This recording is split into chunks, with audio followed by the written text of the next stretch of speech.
李莲英的棺材里为何只有一颗头颅，而没有身体呢？1966年，人们在北京海淀区发现了一个规格不大，但是墓穴却非常精致、陪葬品众多的坟墓，它便是大太监李莲英之墓。当人们打开棺材的时候，却发现了一个意想不到的画面，棺材里面竟然只有一颗头，身子却不翼而飞了。纵观整个墓穴，并没有发现被盗过的痕迹，而且众多的陪葬品还都在，所以这就引起了人们对李莲英具体死因的无限遐想。出现这种现象，还要从李莲英的死开始讲起。第一种说法是，李莲英前去山东看望自己侄女李丽英，回来的路上被仇家杀害，之后他的2个随从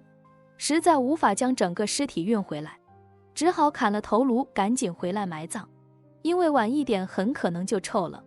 可是李莲英死的时候，他的侄女还在天津，并不在山东，况且早些年间李莲英过继过一个女儿，自己女儿在身边，也没有必要去山东看望侄女。我想2个奴才也不会有这么大的胆子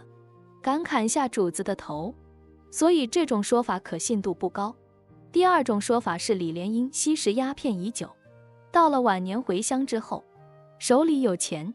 又无所事事，所以他吸食的鸦片就更多了。他面色灰暗，骨瘦如柴，已经到了没有鸦片就没办法过日子的地步了。时间久了，李莲英就患上了一种叫做咽后痢的疾病，实际上这就是一种痢疾。宣统3年，李莲英突然感觉腹内如刀绞，大便带血，再也难以进食了，没几天就撒手人寰了。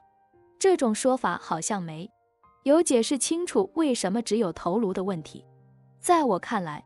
很有可能是李莲英在生前树敌太多，死后被人分尸的。李莲英是慈禧最喜欢的太监，还是有很多人受到过李莲英的帮助的。厌其至此的人，可能会从分尸之人手上要回来一颗头颅。既然无法留得全尸，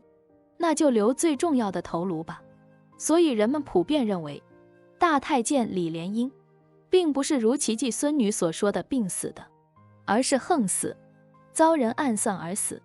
那至于具体凶手是谁，则不可知了。根据推测，很有可能是李莲英在做大太监的时候得罪的某一人吧。毕竟当时他身居高位，得罪的人数不胜数，可能其中的有一些人看到他老了，不得势了，趁机报复也是有可能的。或者说，是有哪一个江湖侠客对这个权倾朝野、混乱朝纲的大太监看不过眼，为民除害了吧。其实大太监李莲英具体被谁所杀，不是很重要了，重要的是知道他人是横死的，